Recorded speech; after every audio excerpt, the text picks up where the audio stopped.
Maybe the biggest problem with AI in the workplace is people.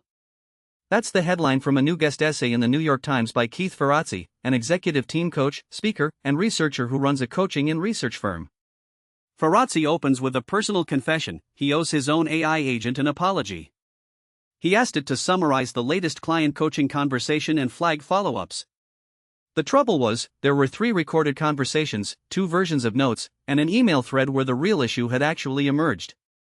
His agent gave an answer that looked right at first glance but was based on older information. Ferrazzi handed it a messy trail and expected it to know which breadcrumbs mattered. That moment crystallized his central argument: unlike every long-suffering colleague before it, AI will not cover for your bad habits at work. It reflects them back.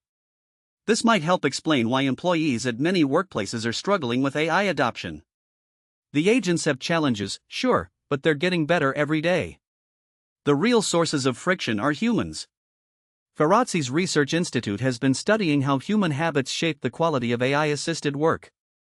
They've interviewed users who team up regularly with AI agents and have even asked the agents what it's like to work with humans.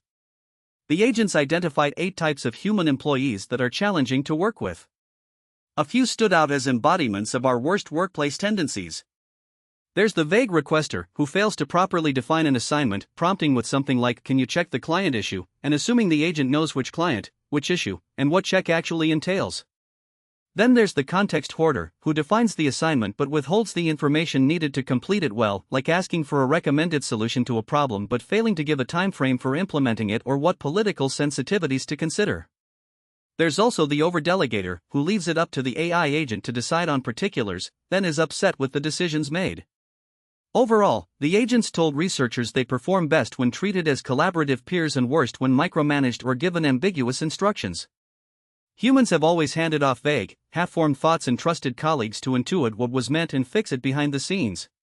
But AI can't do that. These tools take instructions at face value. To get better at working with AI requires us to get better at what the best managers have always done. Thanks for listening.